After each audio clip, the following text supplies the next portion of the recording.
Janelle's alarm blared for the third time that morning, finally pulling her from a fitful sleep.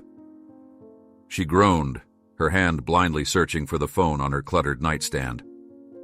6:45 a.m. She was already late. Stumbling out of bed, she navigated through the maze of unpaid bills scattered across her tiny studio apartment's floor. Each envelope seemed to mock her growing financial troubles. The water bill's red final notice stamp particularly caught her eye, making her stomach churn.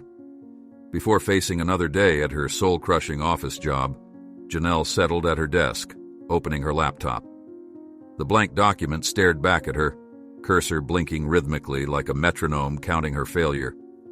She typed a few sentences, deleted them, typed again. Nothing felt right. The words that once flowed so easily now seemed trapped behind an invisible wall. Just one good paragraph, she muttered to herself, fingers hovering over the keyboard. After 10 minutes of struggling, she slammed the laptop shut, fighting back tears of frustration. 3 years of writer's block had taken their toll, transforming her dreams of becoming a novelist into a bitter reminder of unfulfilled potential. Glancing at her phone again, Janelle cursed under her breath. If she didn't leave now, she'd miss her bus. She grabbed her worn messenger bag, stuffed her laptop inside, and rushed out the door, not bothering with breakfast. The morning air was crisp as she ran down the street, her boots clicking against the pavement. She could see the bus approaching the stop ahead, and her lungs burned as she pushed herself to run faster. She made it just as the doors were closing, the driver giving her an annoyed look as he reopened them.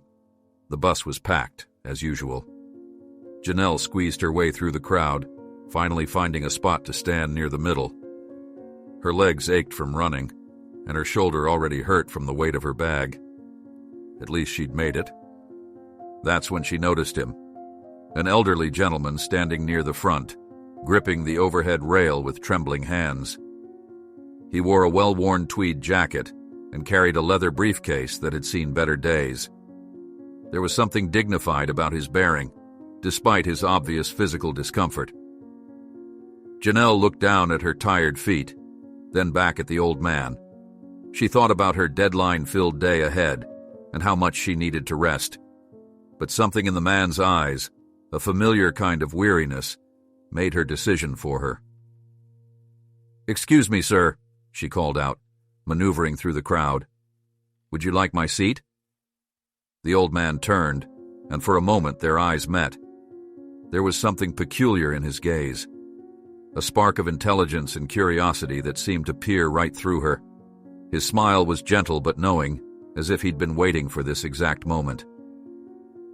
"Thank you, my dear," he said softly, his voice carrying a refined British accent. "Most kind of you." As he settled into her seat, Janelle couldn't shake the feeling that there was something familiar about him. She'd seen that face before, perhaps in a photograph or... When her stop came, she made her way to the exit. Just before stepping off, she felt a light touch on her arm. The old man pressed a folded piece of paper into her hand, so quickly and discreetly that she wasn't sure it had really happened. Once on the sidewalk, Janelle unfolded the note. The handwriting was elegant, almost artistic. 1221 Wellington Estate, Maple Grove. Come at sunset.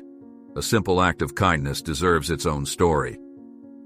Her heart began to race as she pulled out her phone, quickly searching the address. The results made her breath catch in her throat.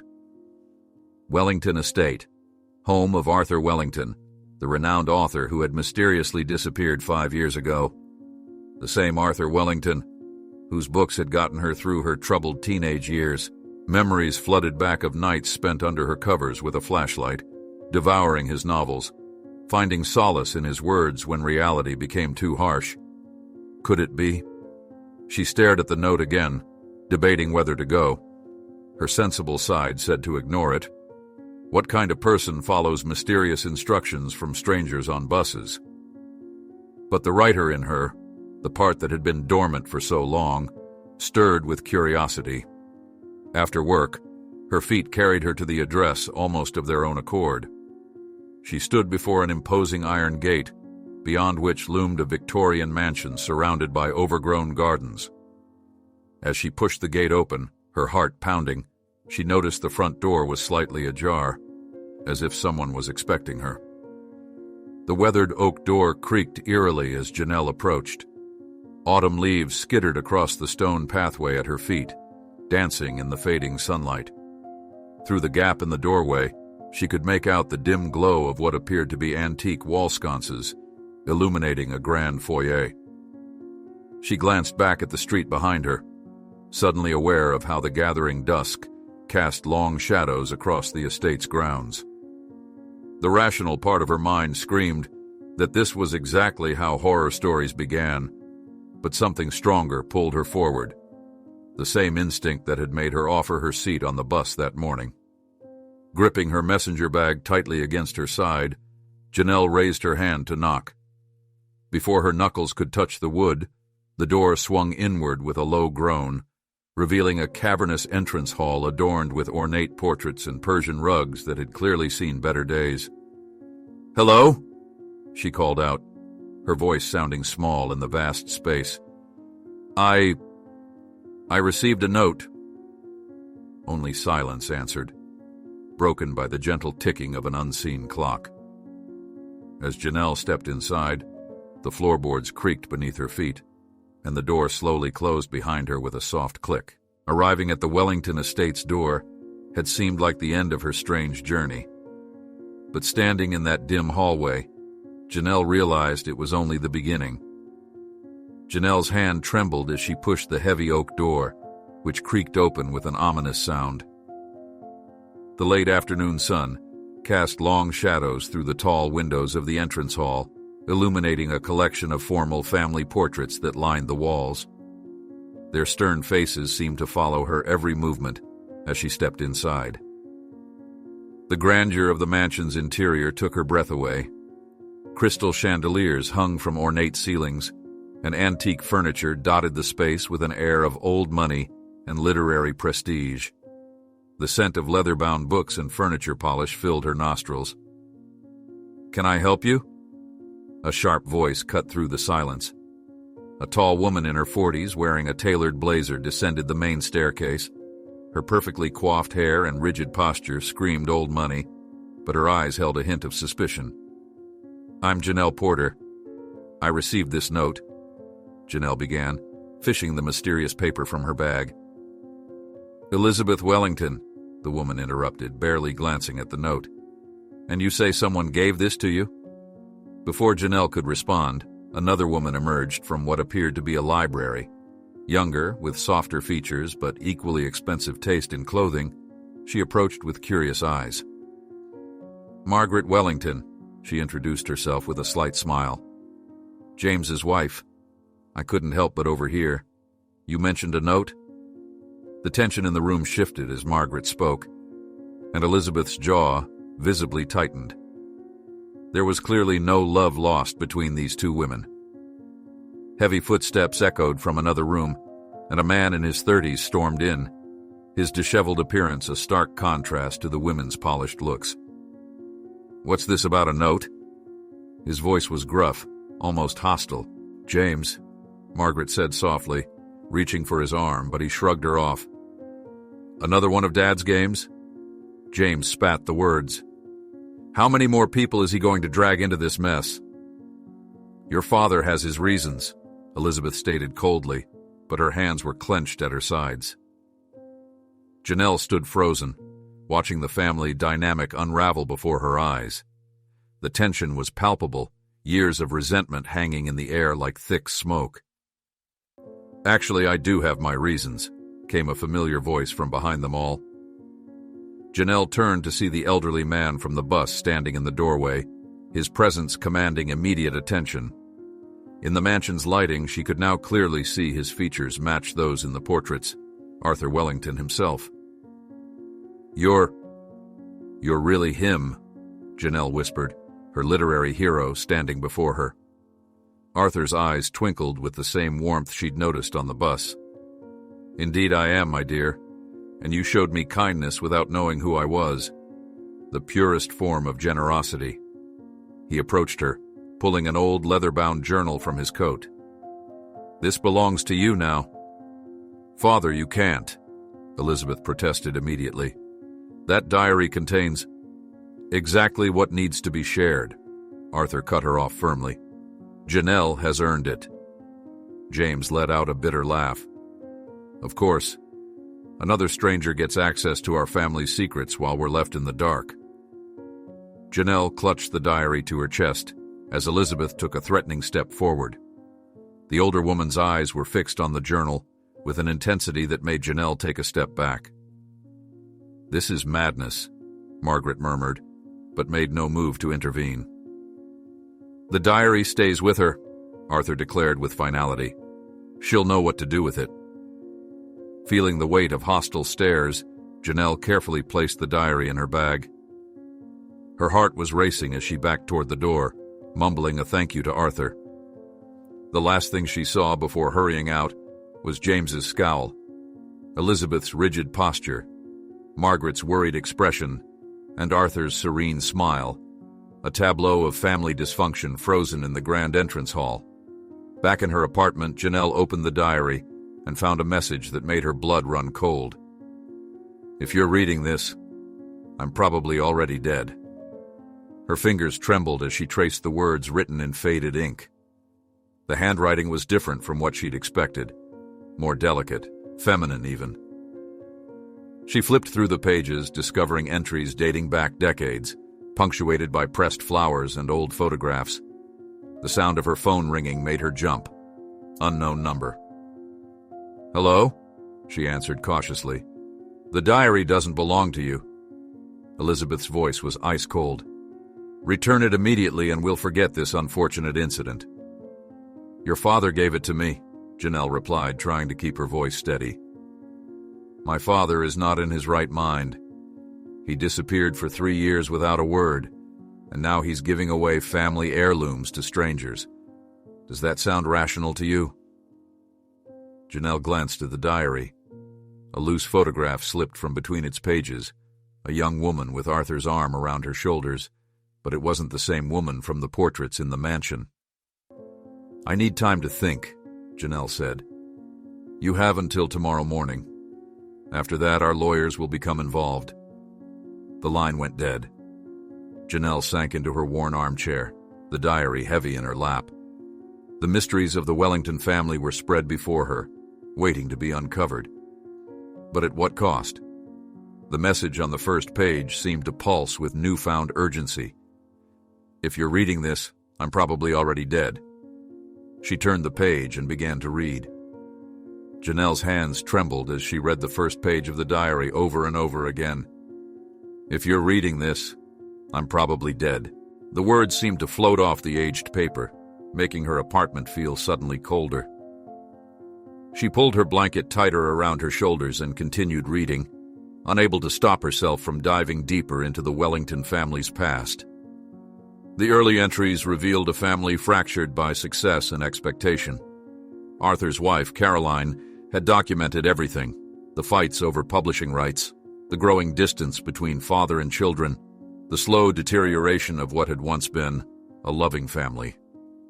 Janelle's heart ached as she read about Elizabeth's first rebellion against her father's literary legacy and James's desperate attempts to forge his own path away from his father's shadow. Finding herself drawn to the blank pages that followed, Janelle reached for her laptop. For the first time in months, words flowed freely from her fingers.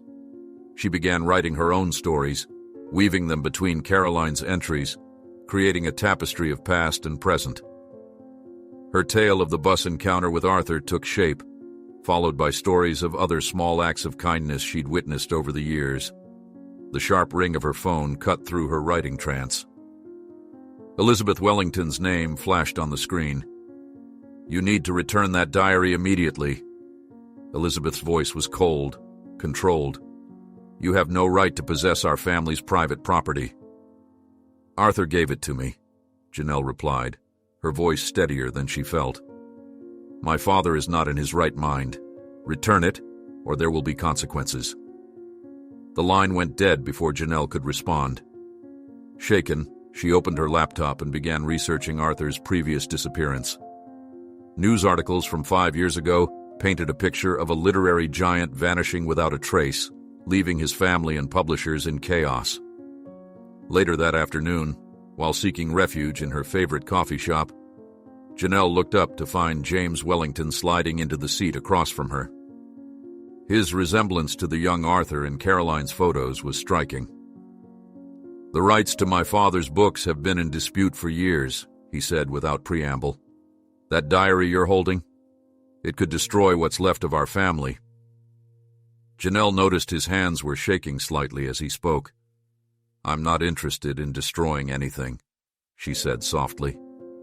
Back home, she wrote frantically, incorporating the day's events into her growing manuscript. The stories seemed to write themselves, tales of redemption, forgiveness, and the power of small kindnesses. Her words intertwined with Caroline's observations, creating something entirely new.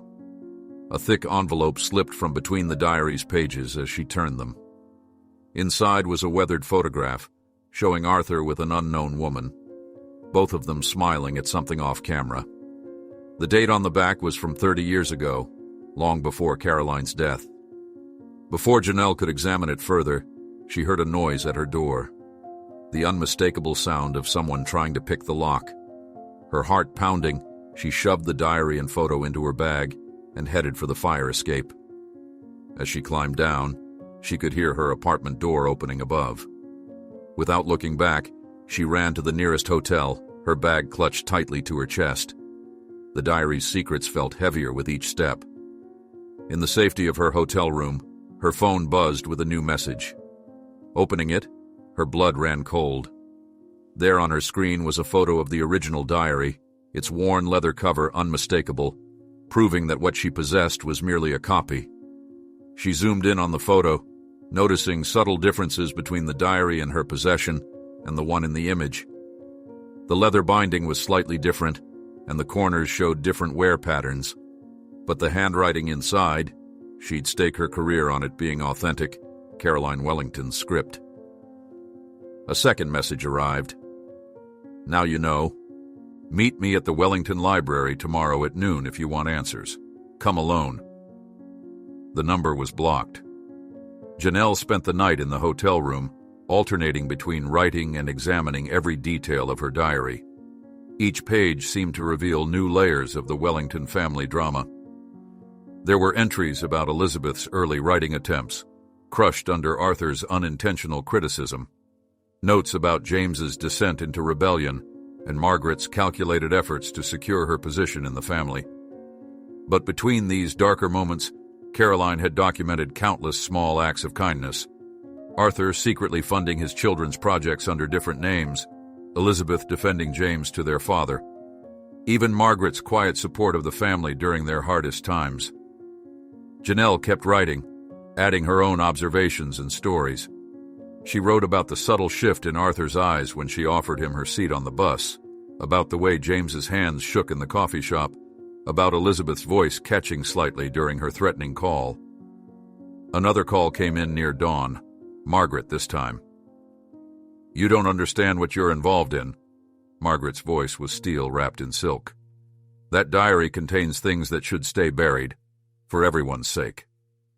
Before Janelle could respond, she heard muffled voices on Margaret's end, followed by what sounded like a struggle. The call ended abruptly. Looking at her laptop screen, Janelle noticed her stories had begun trending online. Someone had shared her writings about the bus encounter, and it had struck a chord. Comments poured in from people sharing their own stories of unexpected kindness. She was about to close her laptop when an email arrived from a major publishing house, expressing interest in her unique blend of fiction and family history. The sun was rising now, casting long shadows across her hotel room. Janelle gathered her things, preparing to head to the Wellington Library. As she reached for the diary, her phone buzzed one final time. Opening the message, she froze. Displayed on her screen was her own story about the bus encounter with Arthur, published 3 years ago on a long-forgotten blog. The date stamp was unmistakable, Below it was a simple message. Who really gave you that diary? Reaching the hotel lobby, Janelle opened her messages to check the library meeting time again.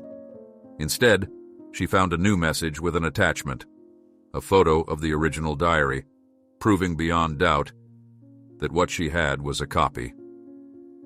Janelle stared at her phone screen, her hands trembling as she looked at the photograph of the original diary. Her copy suddenly felt heavy in her hands, a weight of deception she hadn't anticipated.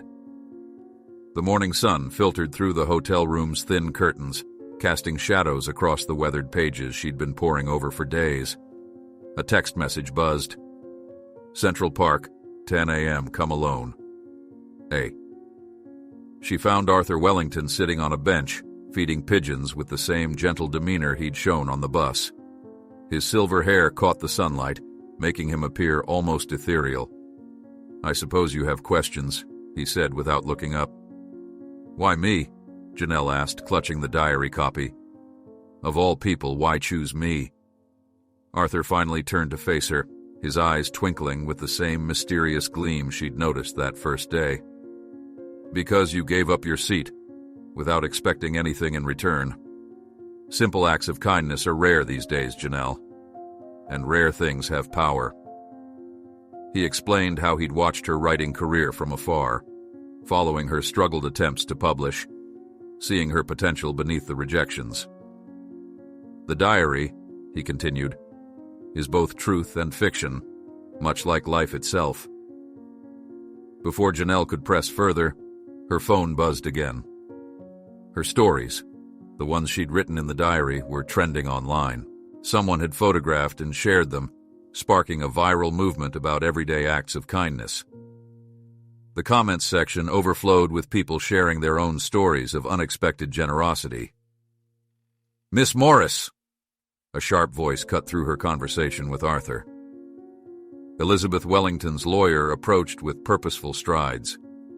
You are hereby served with a cease and desist order for plagiarism of the Wellington family's intellectual property. Arthur stood, his frame suddenly commanding. This is unnecessary. But before he could finish, a group of reporters descended upon them, cameras flashing. In the chaos, Janelle caught a glimpse of a familiar face in an old photograph dropping from Arthur's coat. The same mysterious woman she'd found in the diary's pages. At the public library later that day, Janelle dug through archives, searching for clues about the woman's identity. Elizabeth's shadow fell across her research table. You don't understand what you're meddling with, Elizabeth hissed, reaching for the documents Janelle had gathered. Their struggle sent papers flying, old newspaper clippings scattering across the floor. A librarian rushed over as Elizabeth grabbed a handful of precious documents and proceeded to tear them to shreds. Stop, Janelle cried. But the damage was done. Crucial evidence lay in pieces at their feet. That evening, at a hastily called press conference, Arthur appeared. His voice carried across the room with authority as he defended Janelle. Miss Morris represents everything I've tried to teach through my writing, the power of simple human kindness. Her work is her own, inspired by truth but shaped by her unique vision. The reporters erupted with questions, but Arthur was already moving toward the exit. Janelle pushed through the crowd, reaching for him, but by the time she made it to the hallway, he had vanished once again. Back in her apartment, a new clue emerged from the diary's pages. A series of coordinates written in Arthur's distinctive hand. As she Googled the location, her heart raced with recognition. It was time to face the Wellington family once and for all. Janelle grabbed her coat and the diary, determination setting her jaw. As she approached the Wellington mansion, her steps faltered. Through the ornate windows, she could see smoke beginning to curl up from the library windows. She broke into a run, her heart pounding against her ribs. The smoke was thickening, dark tendrils reaching toward the evening sky. Through the haze, she spotted James Wellington pacing frantically on the front lawn, phone pressed to his ear. It's all gone wrong, he was saying, his voice cracking. The evidence, it's all in there. Other members of the household began emerging from the mansion's side entrance, coughing and supporting each other. Elizabeth's face was streaked with soot, her usually perfect composure shattered as she clutched a half-burnt photo album to her chest. Margaret appeared last, her hand covering her mouth as she watched the smoke billow from the upper windows. The sound of distant sirens pierced the air, growing louder with each passing second. "Where's Arthur?" Janelle demanded, grabbing James's arm. "Is he inside?" The question hung in the air as realization dawned on their faces. No one had seen him enter, but with Arthur, nothing was certain anymore. Just as Janelle moved toward the entrance, fire trucks rounded the corner, their red lights painting the scene in an apocalyptic glow. Later that night, as firefighters contained the last of the blaze, Janelle sat on the mansion's front steps, the diary open in her lap. A single envelope slipped from between its pages, one she hadn't noticed before. The postmark was from that very morning, and in the corner was Arthur's unmistakable handwriting. As she broke the seal, her hands trembled. Whatever game Arthur Wellington had been playing, whatever truth he'd been trying to reveal, this letter held the answers. She unfolded the crisp paper and began to read. "My dear Janelle," the letter began, "by the time you read this, certain events will have been set in motion. The fire you've witnessed was not an accident, but a necessary cleansing. The old secrets that have poisoned this family needed to burn away, making room for new growth, like a forest after a wildfire." Janelle looked up at the charred windows of the mansion, understanding slowly dawning. Around her, the Wellington family had gathered closer, drawn by the sight of the letter. "For years, I watched my family tear itself apart over my legacy, over rights and royalties, over who owned which words. But they forgot the most important thing I ever wrote. Kindness is the only story worth telling. You, Janelle, reminded me of this truth the day you offered your seat on that bus." Elizabeth's hand found her brother James's shoulder, squeezing gently. Margaret wiped tears from her eyes as Janelle continued reading aloud. "I chose you because you understand that stories aren't meant to be owned. They're meant to be shared. The diary you hold isn't just a copy. It's a new beginning. The original was filled with our family's darkest moments, but yours contains hope. Your stories of kindness, interwoven with our past, have created something entirely new." Fire crews were packing up their equipment, the last wisps of smoke disappearing into the night sky.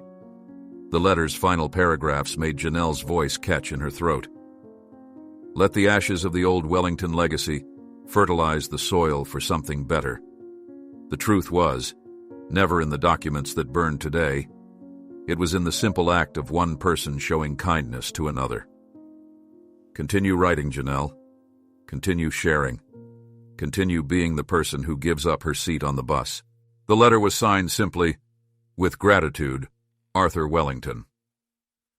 A police officer approached the group, holding a charred box recovered from the library. Inside, perfectly preserved, lay the original diary, along with documents that would finally put to rest the Wellington family's long-standing feuds over Arthur's literary estate. The family stood together, watching the last fire truck drive away, their shadows long in the flashing emergency lights. For the first time since Janelle had entered their lives, they looked like a real family, united in their loss, their relief, and their hope for the future. In her pocket, Janelle's phone buzzed with a new message. When she pulled it out, her eyes widened at the photograph on the screen. Arthur Wellington, sitting on another bus, smiling directly at the camera. The timestamp showed it had been taken just moments ago. Smoke billowed from the Wellington mansion windows as Janelle sprinted up the curved driveway, her heart pounding against her ribcage. The crackling sound of flames consuming wood grew louder with each step, and she could feel the heat even from yards away. Fire truck sirens wailed in the distance, but they seemed too far to make a difference. The Wellington family stood scattered across the front lawn, their faces illuminated by the orange glow of the flames. Elizabeth clutched her chest, tears streaming down her face as she watched her childhood home burn. Margaret stood frozen, phone in hand, while James paced back and forth, running his fingers through his hair in obvious distress. Without thinking twice, Janelle rushed toward the front door. "The documents!" she shouted. "Arthur's original manuscripts are still in there." "Janelle, no!" James lunged forward, grabbing her arm. "It's too dangerous." His eyes, usually cold and calculating, now showed genuine fear. She twisted free from his grip. "Those papers are your family's legacy. We can't let them burn."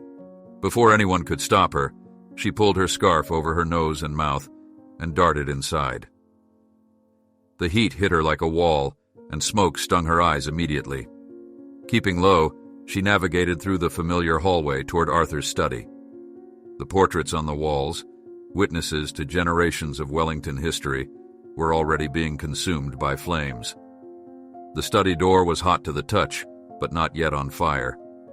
Janelle pushed it open with her shoulder, coughing as a fresh wave of smoke engulfed her. Through watering eyes, she spotted the large mahogany desk where she had first seen Arthur write. The fire hadn't reached this room yet, but smoke was seeping in through the vents. As she rushed to gather the scattered papers, something caught her eye. A slight depression in the wooden paneling behind Arthur's chair. Pushing against it revealed a hidden compartment, and inside lay a stack of letters, photographs, and what appeared to be an original manuscript.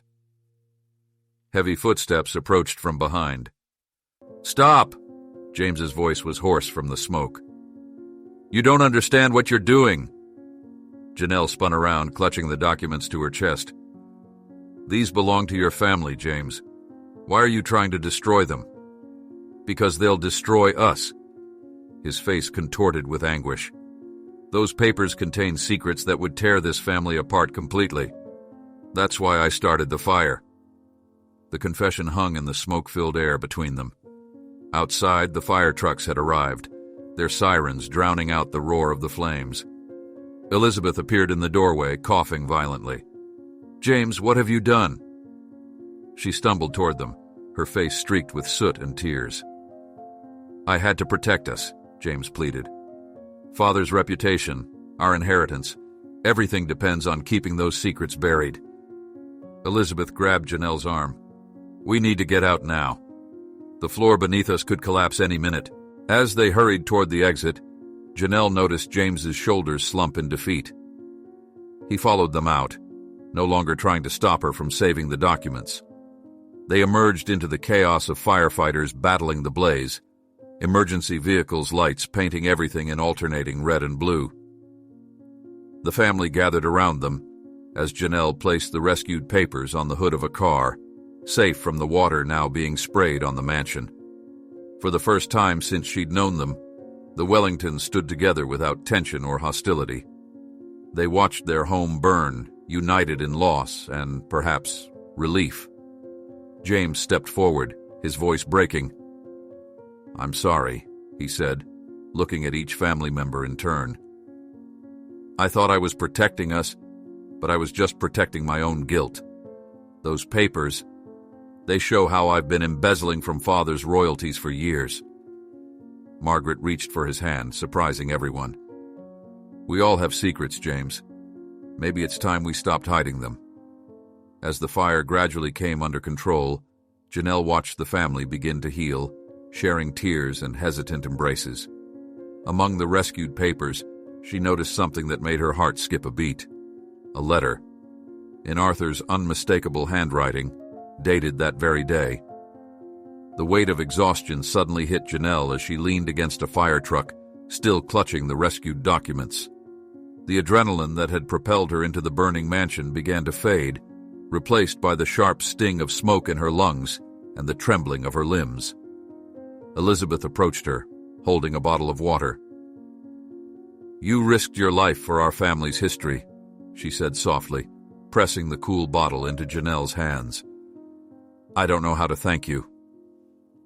As firefighters continued their work, the family gathered closer, examining the salvaged papers with a mixture of fear and curiosity.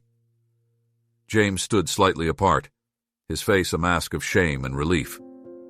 The confession of his embezzlement seemed to have lifted a weight from his shoulders, even as it added new complications to the family's troubles. Margaret began sorting through the rescued documents, her hands trembling.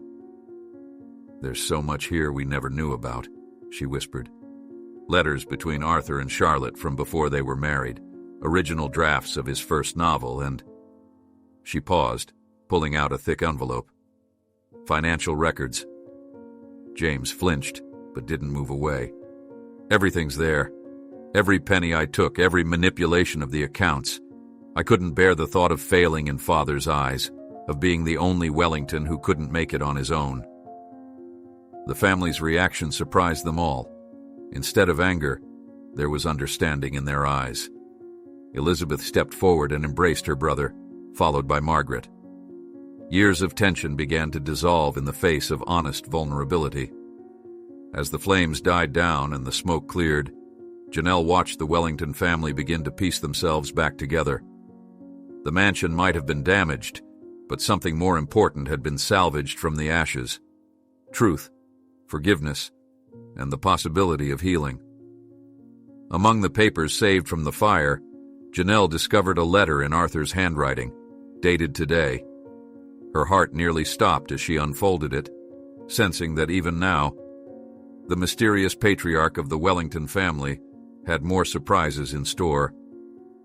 Janelle's hands trembled as she unfolded Arthur's letter, her eyes scanning the crisp paper dated that very day. The other Wellingtons gathered around her in what remained of the mansion's drawing room, their faces illuminated by the late afternoon sun streaming through the soot-stained windows. "My dear Janelle," she read aloud, her voice catching. "If you're reading this, then everything has unfolded exactly as I hoped. You see, that day on the bus wasn't a chance encounter. I had been watching you for months, reading your online stories, seeing your small acts of kindness that went unnoticed by others." Elizabeth gasped, her hand covering her mouth. James leaned forward, his expression a mixture of confusion and dawning understanding. The letter continued. "My family was broken, shattered by years of mistrust and greed. I needed someone pure of heart, someone who understood the power of words and kindness to help heal them. You were that person, Janelle." The bus encounter flashed through Janelle's mind with new clarity. Arthur's seemingly frail posture, the way he had positioned himself perfectly to need her seat, the calculated manner in which he had dropped the note.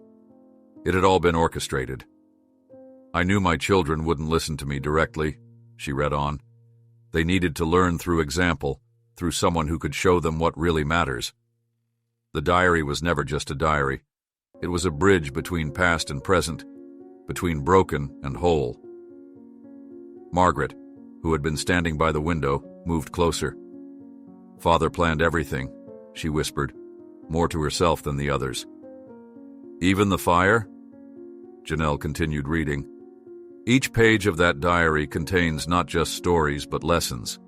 My late wife's entries show the power of forgiveness.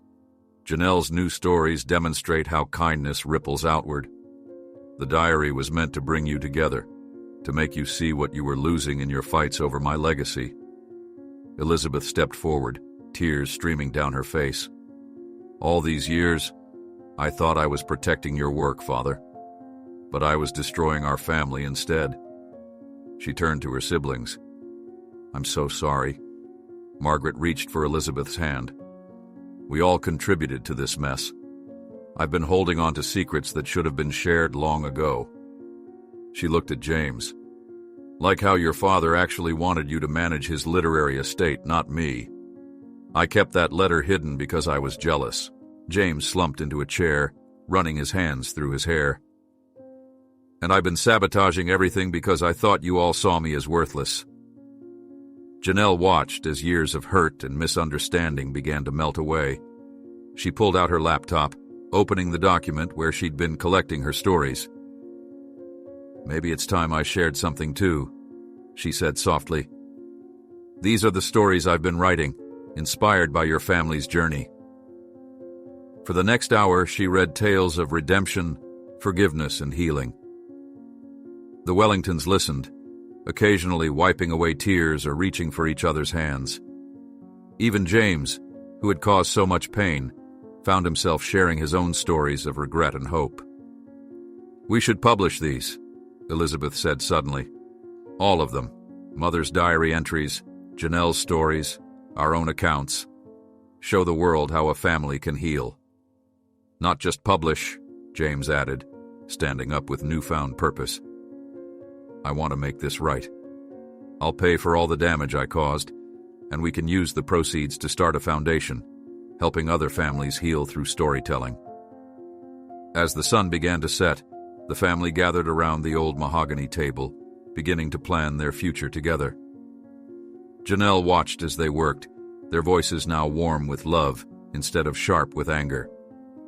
She understood now why Arthur had chosen her, not because she was special, but because she had the heart to help others find their way back to love.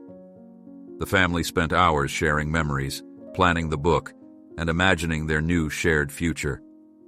As they talked, Janelle felt herself truly becoming part of their story, no longer an outsider, but a catalyst for their healing.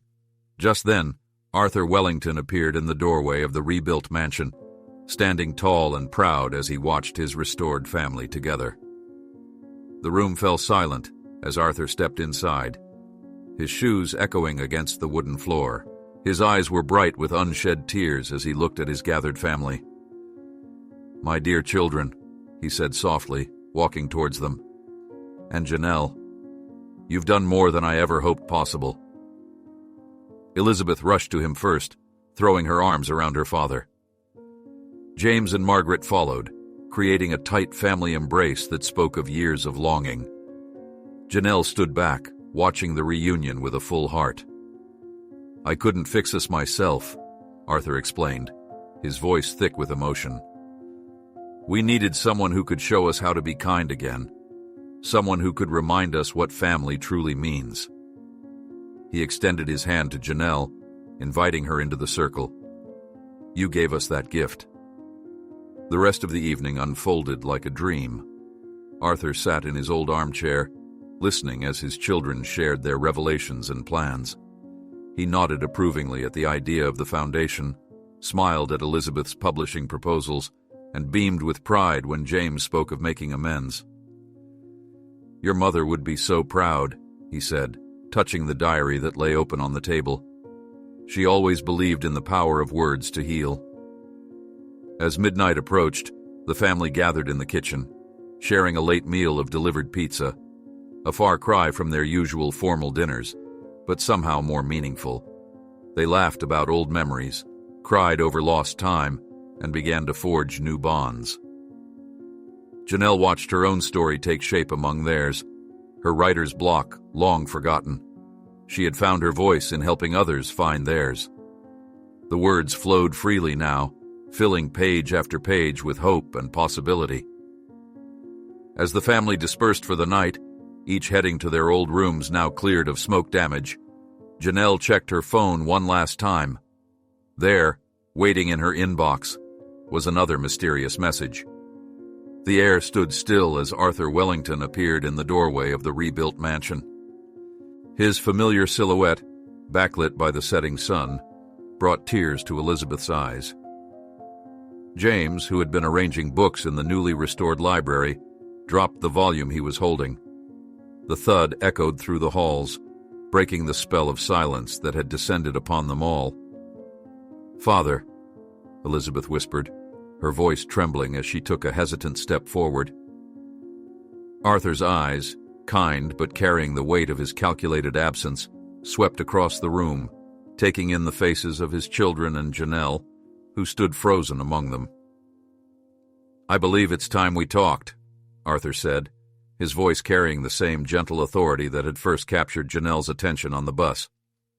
He stepped inside, closing the door behind him with a soft click that seemed to signal the beginning of a new chapter in their lives. The family gathered in the living room, where just months ago they had been at each other's throats over the diary. Now they sat together, united by the journey that had transformed them.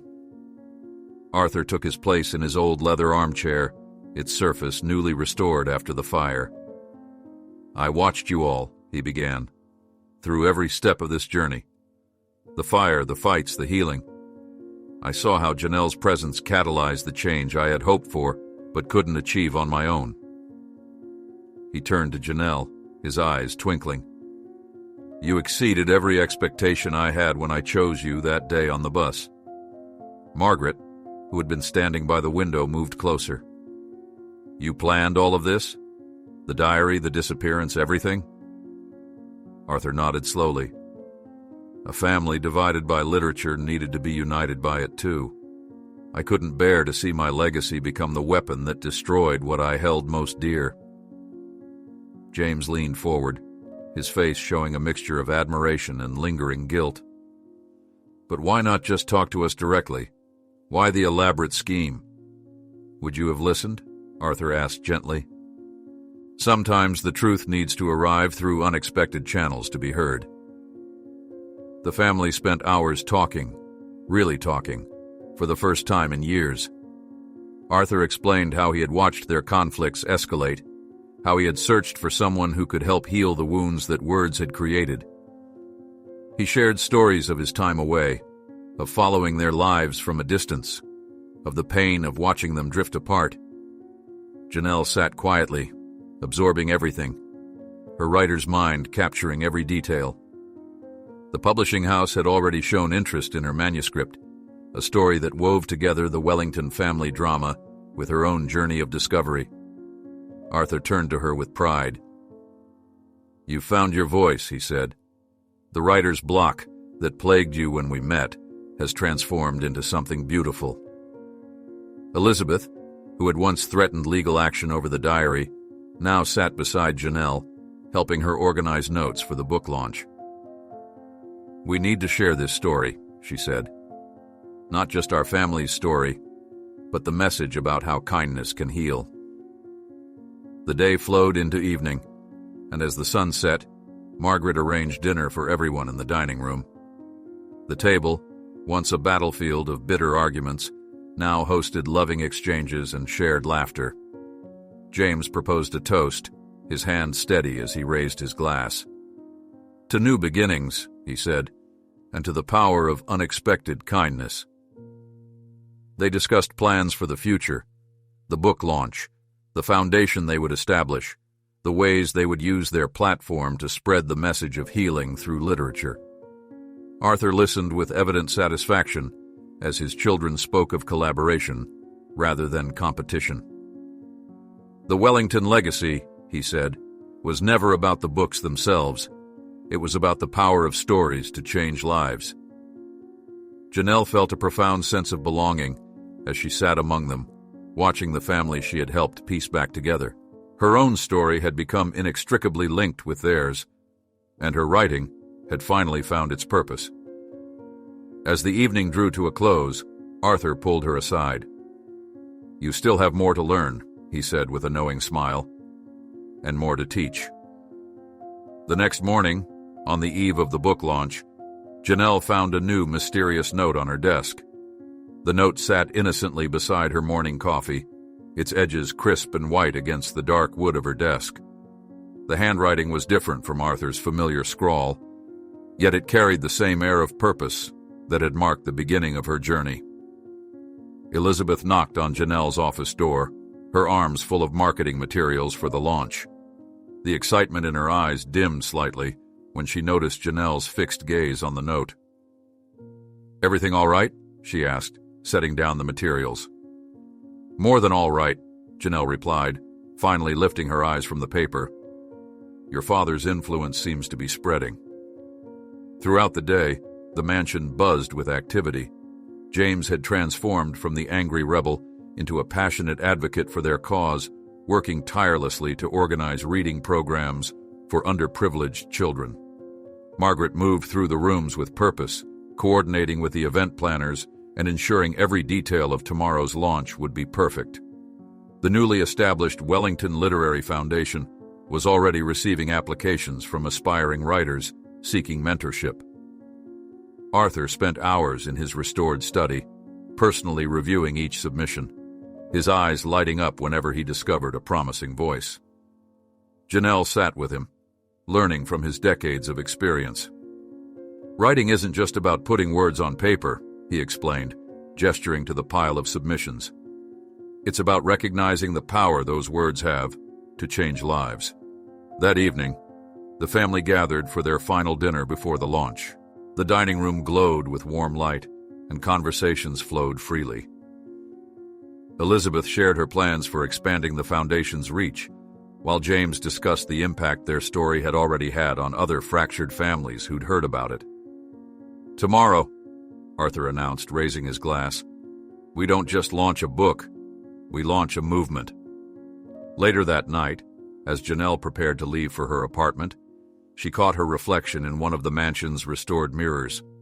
The woman who stared back at her barely resembled the frustrated writer who had given up her seat on a bus months ago. She smiled, understanding now that some journeys begin with a single act of kindness and never really end. As she walked through the front door, Arthur's voice called out behind her, "Remember, Janelle, every story needs a new chapter."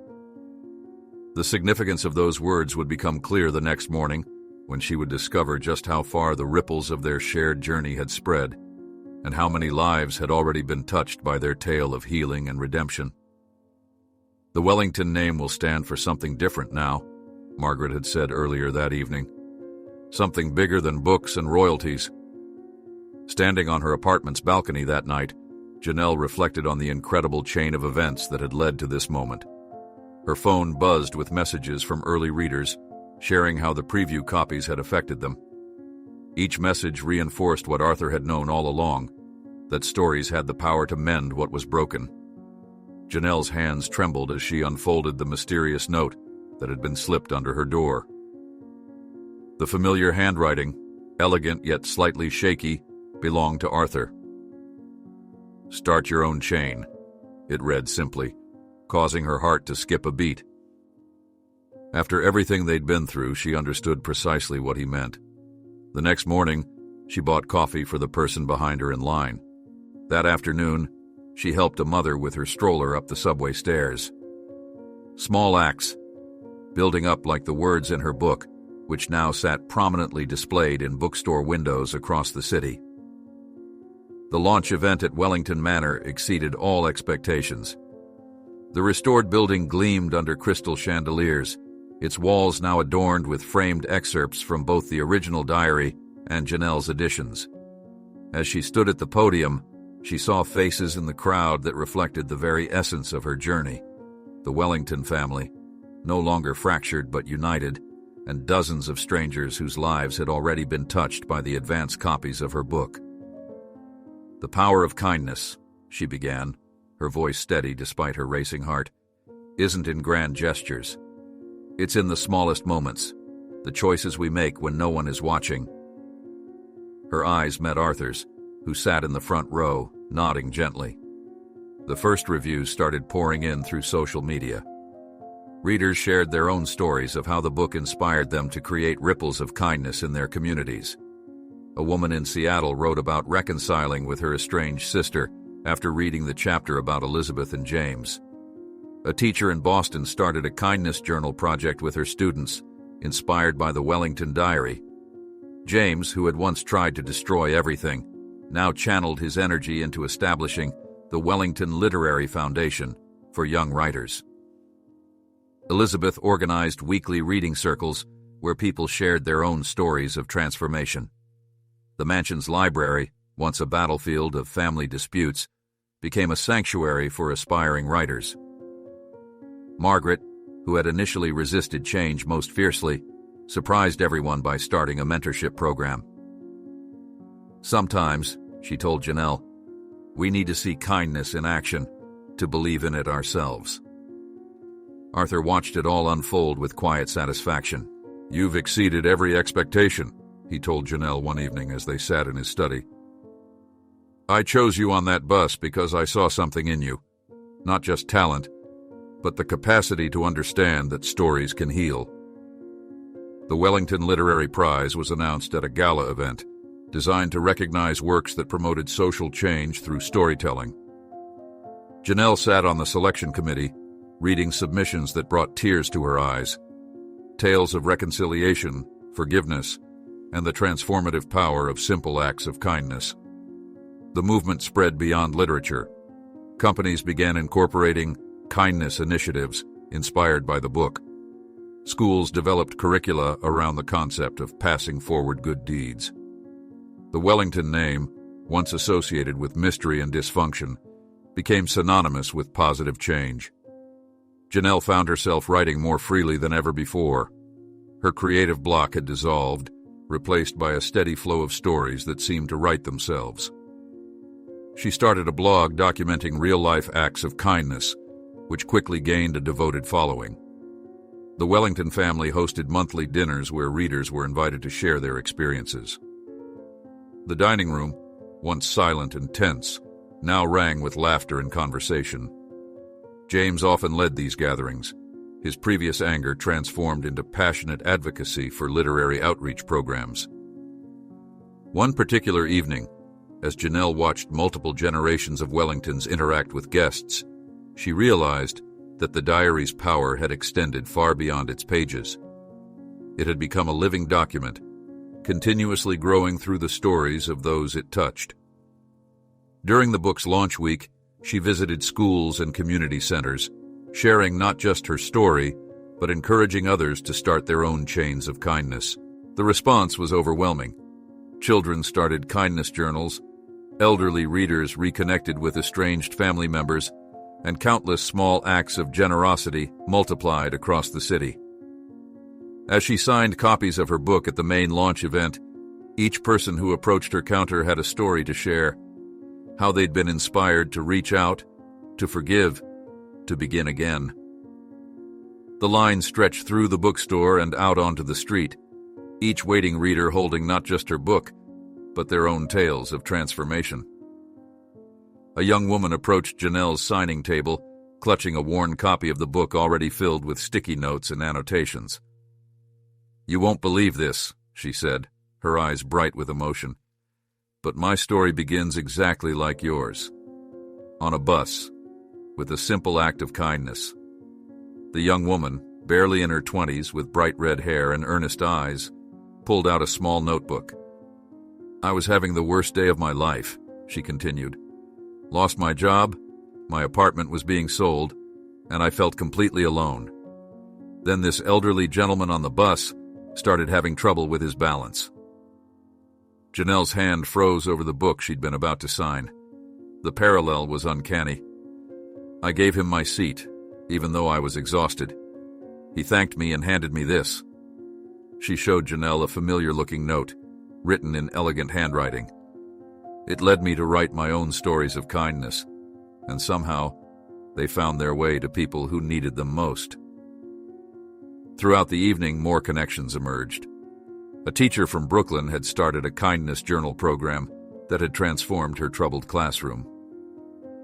A businessman had implemented a pay-it-forward policy at his coffee shops across the city, inspired by Chapter 3 of Janelle's book. The Wellington family watched from nearby, their faces glowing with pride. James stood at the entrance, personally greeting each guest, while Elizabeth coordinated with the bookstore staff to ensure everyone got their moment with Janelle. Margaret had arranged for refreshments, making sure no one in the long line went thirsty or hungry. Arthur's plan had multiplied, beyond anything they could have imagined. The ripples of that first act of kindness on the bus had become waves, touching shores they couldn't even see. The foundation was receiving hundreds of applications from young writers wanting to tell their own stories of transformation. Near midnight, as the event wound down, Janelle stood by the bookstore window, watching the city lights twinkle. Her phone buzzed constantly with notifications from social media, readers sharing their own acts of kindness, inspired by the book. Wellington kindness was trending nationwide. Elizabeth approached her with a cup of tea. "You know," she said softly, "Dad always said that stories had power, but I never truly understood until now. You've helped us create something eternal." The next morning, as Janelle rode the bus to a radio interview, she noticed something different. People were looking up from their phones, offering seats to others, sharing smiles. The city itself seemed to be breathing differently, as if awakening to the possibility of everyday magic. A young woman noticed an elderly man in a worn coat. The scene so familiar, it made Janelle catch her breath. She watched as the girl immediately stood up, gesturing to her seat with a warm smile that illuminated the entire bus. Janelle stood in the crowded bookstore, surrounded by readers clutching copies of her book, when a young woman with tired eyes approached her. Something in the way she carried herself reminded Janelle of her own past struggles. "Your book changed my life," the young woman said, her voice trembling. "I was on a bus 3 months ago, exhausted from working 2 jobs, when an elderly gentleman offered me his seat. He gave me a note afterward." Janelle's heart skipped a beat as the young woman's story unfolded. It mirrored her own experience so closely that she found herself gripping the signing table for support. The young woman, Sarah, had also received a mysterious note that led her to help a family heal their wounds through writing. Arthur Wellington, who had been observing from across the room, approached with a knowing smile. "It was never just about our family, was it?" Janelle asked him. Arthur's eyes twinkled as he revealed more layers of his grand design. He had been orchestrating similar encounters across the city, each one carefully chosen to create a ripple effect of kindness. The Wellington Literary Foundation was born that evening, with Elizabeth drafting the paperwork on the spot. James, who once threatened to destroy everything, now spoke passionately about expanding their reach into local schools. The transformation in him was remarkable, from a bitter antagonist to a champion of healing through storytelling. Janelle watched as more people came forward, sharing their own stories of how small acts of kindness had snowballed into life-changing moments. A teacher spoke about using the book to help students process their family struggles. A divorced father described how the story helped him reconnect with his estranged children. "We're creating something bigger than ourselves," Margaret said, her hand resting on a stack of books. Her words carried the weight of someone who had witnessed the family's darkest moments and its brightest revival. As Janelle began writing her second book, she found her voice stronger than ever. The words flowed naturally, no longer blocked by self-doubt. She wrote about the interconnected web of kindness that Arthur had woven, about how one simple action could trigger a cascade of positive changes. The foundation quickly grew beyond their expectations. Schools began incorporating their curriculum, teaching students about empathy through storytelling. Other families started their own healing circles, using writing as a bridge to understanding. New faces joined the Wellington gatherings, people who had been touched by the ripple effect of kindness. The mansion, once a symbol of family division, became a sanctuary for healing and creativity. Writing workshops filled the rooms where arguments once echoed. During a quiet moment, Janelle revisited her original diary entries. The contrast between her early desperate scribbles and her current confident prose struck her deeply. She had found her purpose not just as a writer, but as a catalyst for change. Arthur shared stories of other chosen ones he had guided over the years. Each person had been carefully selected for their capacity to understand and spread kindness. "You see," he explained, "true change requires both the right messenger and the right moment." The foundation prepared for its first annual storytelling festival. Writers from across the country submitted tales of transformation, each one a testament to the power of small acts of kindness. James took charge of the charity aspect, ensuring that underprivileged communities could participate fully. Elizabeth, who had once tried to suppress the family's stories, now championed their preservation. She started an archive of testimonials, documenting the growing impact of their movement. The shelves filled with letters, photographs, and journals from people whose lives had been touched by the chain of kindness. Margaret's evolution was perhaps the most surprising. The once reluctant family member now led writing therapy sessions, helping others navigate their family conflicts through storytelling. Her gentle guidance helped countless others find their voice. As Janelle watched the movement grow, she reflected on her journey from struggling writer to reluctant hero to confident leader. The young woman who had once given up her bus seat out of simple kindness now understood the profound impact of that single decision. That evening, as participants shared their stories at the Foundation's weekly gathering, Janelle noticed an elderly man on the bus outside, watching the proceedings with a familiar twinkle in his eye. He reminded her of where everything began. Sarah's story had sparked a chain reaction in the room. Others began sharing their own experiences, each one connecting to another like links in an invisible chain. A businessman described how reading the book had inspired him to start a mentoring program in his company. A librarian spoke about creating a special section dedicated to healing through literature. Janelle's second book took shape amid these testimonials. She wove together the threads of multiple stories, showing how each act of kindness created ripples that touched countless lives. The Wellington family's story was no longer just about their reconciliation. It had become a blueprint for healing fractured relationships everywhere. The Foundation's reach extended beyond literature into practical action. James established scholarship programs for aspiring writers from disadvantaged backgrounds. Elizabeth created writing retreats where families could work through their conflicts under professional guidance. The old Wellington mansion buzzed with creative energy as workshops and seminars filled its rooms daily. Arthur's presence remained subtle but influential. He moved through the Foundation's events like a gentle guardian, offering quiet wisdom to those who needed it most. His original plan had expanded far beyond even his expectations, becoming a movement that seemed to take on a life of its own.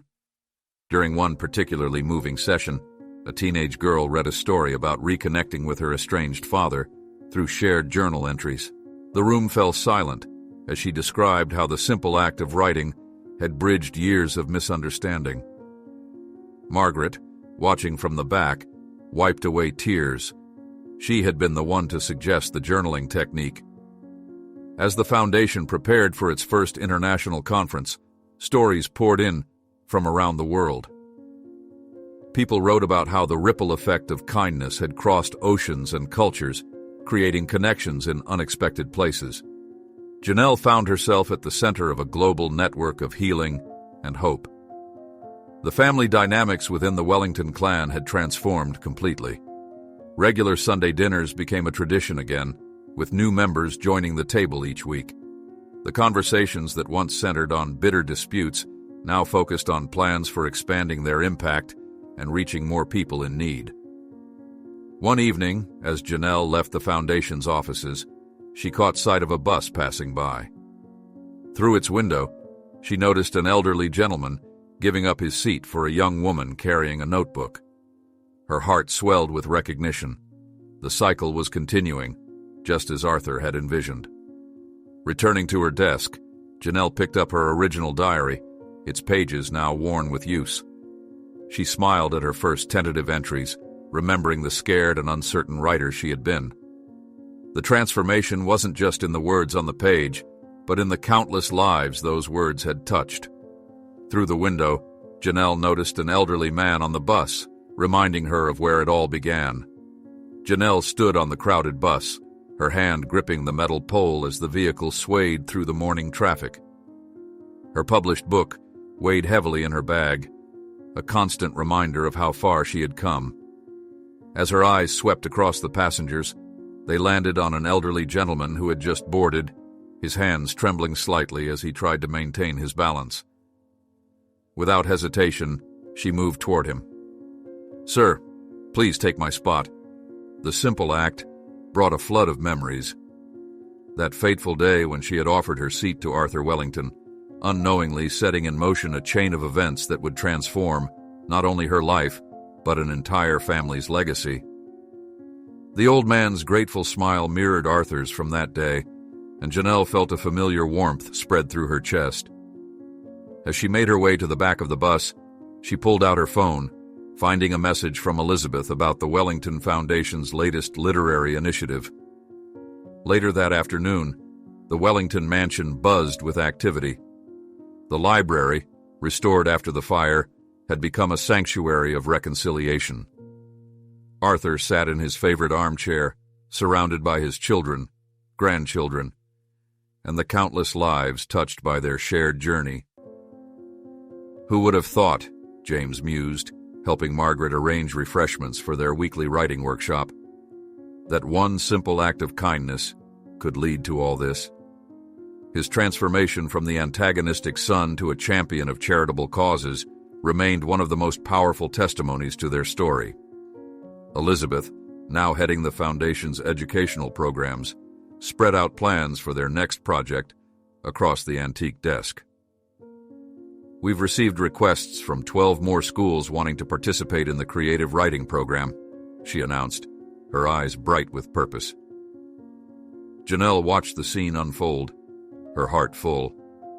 The success of her book had exceeded all expectations, but the real triumph lay in the lives it had touched.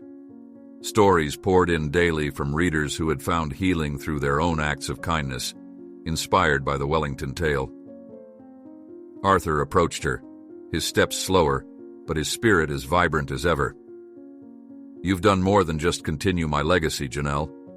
You've created something entirely new." He handed her the original diary, its pages now filled with both old memories and new hopes. "It's time for this to begin another journey." The afternoon transitioned into evening as the family gathered for their celebration. New faces had joined their circle, aspiring writers, restored families, people whose lives had been changed by the ripple effect of compassion that started on a simple bus ride. Janelle took the podium, looking out at the faces before her. "When I first stepped onto that bus, I was a struggling writer drowning in self-doubt. Today I stand before you not just as an author, but as someone who has witnessed the extraordinary power of ordinary kindness." The Foundation's new projects unfolded like chapters in an endless story. Young writers found their voices in workshops, families healed through shared narratives, and the Wellington name became synonymous with literary philanthropy and social change. As twilight settled over the mansion, Janelle found a quiet moment to write in the diary one last time. Her words flowed freely, no longer constrained by the fear and uncertainty that had once plagued her. Tomorrow she would pass the diary on, continuing the cycle that Arthur had so wisely begun. The younger generation of Wellingtons played in the garden, their laughter a testament to the healing that had taken place. Margaret, watching them from the window, squeezed Janelle's hand. "You've given us back our family," she whispered. James entered with news of another successful charity event, his reformed spirit evident in every gesture. Elizabeth followed, already planning their next initiative, her former hostility replaced by passionate dedication to their shared cause. Arthur gathered them all for a final photograph, a stark contrast to the divided family Janelle had first encountered. "Remember," he said, his voice carrying the weight of wisdom, "every story of kindness creates endless possibilities." The next morning, Janelle boarded her usual bus, the diary safely tucked away in her bag, ready for its next keeper. As the bus rolled through the city, she noticed a young writer giving up her seat to an elderly passenger and smiled, knowing that the cycle of kindness would continue eternally. Watching the young writer's act of kindness, Janelle smiled, recognizing that the cycle of kindness would continue forever and ever. The young writer caught Janelle's eye and smiled back, unaware of the significance of her simple gesture. She reminded Janelle of herself, laptop bag slung over her shoulder, notebook clutched tightly, that familiar look of creative struggle in her eyes. As the bus continued its journey, Janelle reached into her bag and touched the worn cover of the diary. It was time. She moved closer to the young woman, who now stood near the back door, scribbling furiously in her notebook between stops. "Sometimes the best stories come from the smallest moments," Janelle said softly, drawing the diary from her bag. The young writer looked up, recognition slowly dawning on her face. You're Janelle Thompson. I just finished your book last night. Then you understand about the power of kindness, Janelle replied, extending the diary. This belongs to you now. The writer's hands trembled as she accepted the diary, her eyes wide with wonder. But why me? Because you already know the most important part of being a writer, paying attention to the small acts that change lives. Janelle gestured toward the elderly passenger, now seated comfortably where the young writer had been. Keep writing those moments. Keep passing them on. As Janelle stepped off at her stop, she glanced back through the window. The young writer had already opened the diary, pen poised, ready to add her own chapter to the endless story of kindness that had begun with a simple bus ride so long ago. The Wellington mansion awaited in the distance, its windows warm with welcome, its rooms filled with the endless possibilities of stories yet to be told. Janelle walked toward it, knowing that while one chapter of her life was closing, countless others were just beginning to unfold.